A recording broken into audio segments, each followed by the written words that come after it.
Gracias, Grecia. Continuamos con más de la primera y bueno, queremos darle la cordial bienvenida a Juan José Bedregal, quien es analista económico, y queremos conversar un poco porque, bueno, el pasado 30 de noviembre se ha presentado el proyecto del presupuesto general del Estado 2024. ¿Cómo estás, querido Juan José? Muy buenos días. Walter te saluda. Muy buenos días, Walter. Igualmente para ti, para todo el equipo de ATV y de La Primera, un saludo cordial también a toda la audiencia. Listos para hablar acerca de este tema que es recurrente. Cada diciembre, junto con la Navidad, nos toca también hablar del presupuesto general del Estado.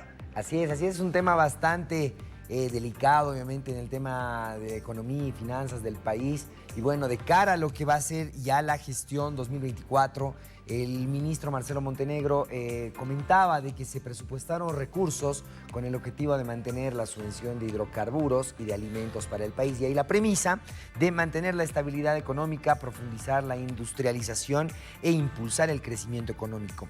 Vamos un poco más a los datos, querido Juan José. ¿Cómo ves tú el incremento en el consolidado del 8,9%? Claro que sí, gracias. A ver, es algo de lo más normal el incremento del presupuesto cada año.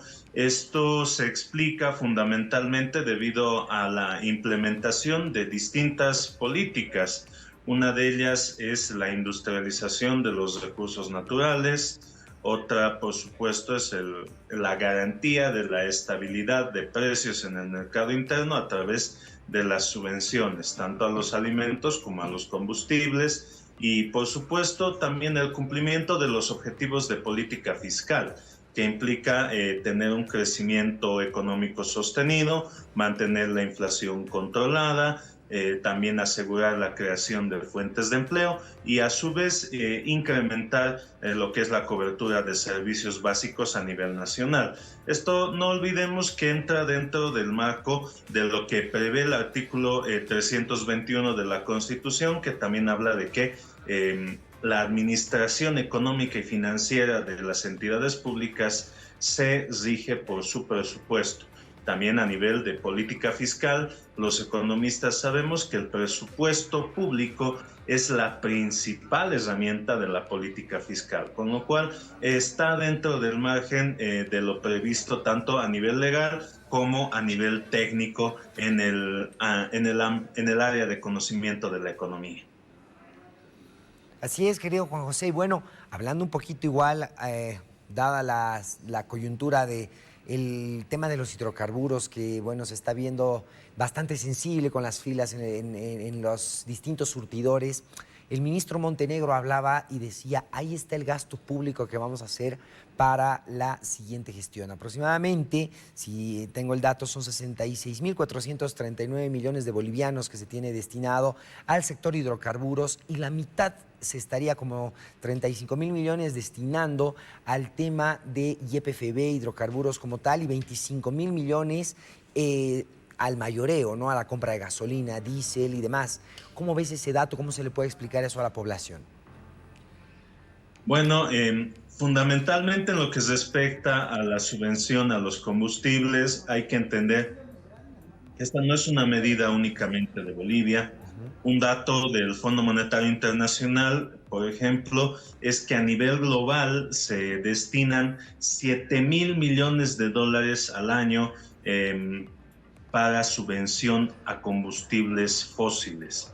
Por lo tanto, Bolivia no es el único país que subvenciona los combustibles. ¿Cuál es la diferencia? En otros países se le transfiere semanalmente o mensualmente la subida en precios internacionales a la población. Es decir, el litro de diésel, de gasolina, de gas, sube cada semana o cada mes y eso lo pagan las familias. ¿Y dónde se destinan esas subvenciones en otros países? Es a subvencionar a las empresas mediante distintos mecanismos. ¿Qué es lo que se hace en Bolivia? El subsidio es tanto a las empresas como a las familias, es a todos, es por igual. Esa es la diferencia. ¿Qué sucedería si se levantara la subvención? Porque hay una suerte de campaña mediática para ir en contra de la subvención para que la propia gente apoye una medida que va en su contra. No olvidemos que la subvención mantiene bajos los costos de transporte, fundamentalmente. ¿Qué significa eso? Un levantamiento de la subvención incidiría en el incremento de todos los precios de la canasta básica. Cuando suben los precios de la canasta familiar, ¿qué es lo que hacemos en los hogares? Es reducir el consumo, ajustarnos el cinturón. Y cuando se reduce el consumo, se contrae la demanda interna. Por el otro lado, un incremento también en los costos de transporte afecta a la estructura de costos de las empresas. Todos los productores bolivianos se harían menos competitivos con un levantamiento de la subvención. Los exportadores serían menos competitivos en mercados internacionales. Por lo tanto, aquí lo que se trata la subvención a los combustibles es una medida que tiende a garantizar la estabilidad de precios en el mercado interno y a brindar un margen de competitividad a las empresas nacionales. Es por ese lado por donde hay que analizar la subvención a los combustibles y ver que es una medida que promueve la estabilidad y además que no es una medida exclusivamente de este país, sino que se aplica en muchos países del mundo, con la diferencia de que acá la subvención es pareja y para todos, mientras que en otros países se subvenciona únicamente a las empresas. Eso es para destacar, Juan José, realmente, porque es lo que tú bien mencionabas y sí, es para destacar, ¿no? La estabilidad de precios, porque realmente el tema de la subvención es un tema bastante delicado y como tú dices, está hablando bastante sobre este tema y bueno, es un monto considerable el que se tiene presupuestado dentro del presupuesto general del Estado 2024, pero ¿qué te parece si, por favor, comentamos sobre otro ítem, el tema de los gastos corrientes? Son casi 50.000 millones de bolivianos aproximadamente, como 431.500 ítems que se tienen proyectados para la siguiente gestión. ¿Cómo ves ese ítem de gastos corrientes? ¿Se ve un gasto público que muchos lo estaban diciendo pesado? ¿Lo ves acorde a lo que estaba viniendo haciendo el gobierno? ¿Cómo podemos explicar este ítem, por favor? Al hablar del gasto corriente no podemos dejar de lado lo que es las principales políticas que se promueven a través de este sector, que son la salud y la educación. Esos ítems en el sector público hay una creencia un poco generalizada, difundida por las redes sociales, de que serían servidores públicos, ministerios o entidades del Ejecutivo, del Legislativo, cuando en realidad la mayor parte, el 60% de la planilla pública se explica por salud y educación. ¿Qué es esto? Magisterio y salubristas, médicos, administrativos, enfermeras, también en los colegios, etcétera, ¿no ve? Eso es lo que explica el gasto corriente. Por lo tanto, ahí estamos hablando de políticas muy importantes, como son el acceso a servicios básicos como la salud y la educación, que son más del 60% de este gasto corriente, con lo cual está acorde a los objetivos de la política fiscal. No olvidemos que los principales objetivos están en garantizar la provisión de servicios fundamentales a la población. Y dos de los servicios más importantes que provee el Estado en el marco del modelo actual son la salud y la educación.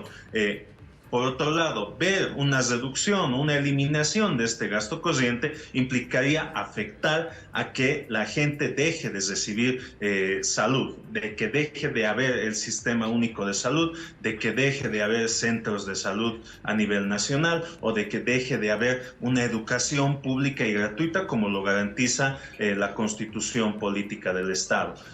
Por eso tenemos que hablar con datos a la hora de ver el gasto corriente.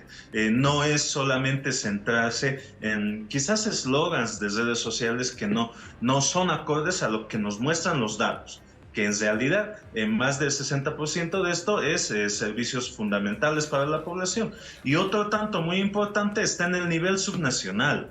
ese alcalde, ese gobernador, esa universidad pública. Esos son la otra gran parte del presupuesto destinado a gasto corriente. Y más bien, aquellos contra los que se trata de chocar la opinión pública o de generar debate, órgano ejecutivo, legislativo, judicial, la justicia, cubren un poco menos del 10% del gasto corriente en el presupuesto general del Estado. Así es lo que en los datos igual se ve que está 10.8% destinado a la salud, si no estoy mal, no, a la educación, y 10.1% a la salud. Pero para ir cerrando, por favor, Juan José, igual queremos hablar por favor, un poco más sobre la inversión pública, porque aproximadamente como 4.280 millones de bolivianos tenemos destinados a este ítem también dentro del proyecto del presupuesto general del Estado, y el 56% está destinado al sector productivo. Esto muestra también una línea que va continuando con el gobierno del presidente Arce, dado que gestiones anteriores la inversión pública iba destinada más a la infraestructura. ¿Cómo ves esto? ¿Hay un esfuerzo por cambiar el país? Aquí entra también el tema del esfuerzo por la industrialización. Si nos puedes explicar esto también, por favor. Claro que sí, muchas gracias por la pregunta, Walter. Es una excelente pregunta y es algo que también hay que destacar. A nivel de los estudios que se hacen, del trabajo académico que se hace respecto a datos en la economía boliviana, hay distintos trabajos, hay distintos investigadores que han incidido en algo fundamental. La inversión pública ha cambiado su orientación respecto al periodo anterior a 2019. En ese periodo 2006-2019, la inversión pública estaba enfocada en el sector de infraestructura. Un estudio del Banco Interamericano de Desarrollo de 2017 destacaba a Bolivia como el país con la mayor inversión pública en infraestructura en América Latina y el Caribe. ¿Cuál es quizás la característica de esa inversión pública en infraestructura?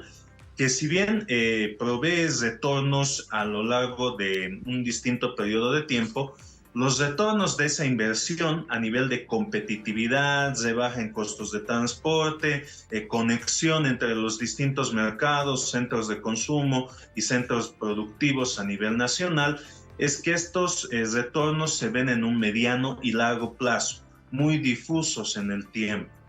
Mientras tanto, la inversión pública en el sector productivo tiene retornos mucho más rápidos. Es decir, tiene efectos que se ven en el corto y mediano plazo. ¿Qué implica esto? Te pongo el ejemplo de una planta de industrialización de papa, de maíz o de cualquier fruto amazónico, de cualquier verdura u hortaliza que se produzca en el país. La instalación de una planta procesadora de alimentos beneficia directamente a los productores. Porque va a empezar a comprar la producción de los agricultores de la zona y va a mejorar sus ingresos en el presente periodo. Adicionalmente, para el siguiente periodo agrícola, ese productor que se ha visto beneficiado por una planta de industrialización de alimentos va a poder sembrar más, va a prever una mayor siembra, va a destinar una mayor proporción del suelo a la producción y en el siguiente año va a mejorar sus ingresos. Ese es el efecto de la inversión pública en el sector productivo. Tienes retornos mucho más rápidos y beneficia de una forma más directa a los productores, a los pequeños y medianos productores. ¿Qué implica esto? Una mayor generación de empleo. Esos son los beneficios de la inversión pública en el sector productivo. Esta es esa inversión pública en industrialización. Hay de hecho un estudio reciente que se ha publicado en los cuadernos de investigación económica boliviana que muestran que los principales sectores generadores de empleo están en torno a la agricultura y a la producción de alimentos y por otro lado la construcción. Ahí es donde se ve la importancia de la inversión pública en el sector productivo, que es en la industrialización, con estas más de 150 plantas que se tiene previsto construir dentro de esta estrategia de industrialización con sustitución de importaciones. Excelente, Juan José. Realmente muchísimas gracias, bueno, por la explicación que nos has dado. Yo creo que vamos a estar conversando esto más adelante también tenemos, bueno, toda la siguiente gestión para ir analizando igual todos estos ítems y esperemos que se pueda aprobar pronto este proyecto del presupuesto general del Estado para la gestión 2024. Te agradecemos, Juan José, que tengas una excelente semana y una buena jornada. A ti las gracias, Walter. Ha sido muy grato compartir estos minutos. A ti, a todo el equipo de ATV y a toda la audiencia a nivel nacional, que tengan un excelente inicio de semana. Hasta pronto. Gracias, Juan José. Estaremos en contacto más adelante. Y bueno, nosotros con esta entrevista tenemos que continuar con más acá en La Primera.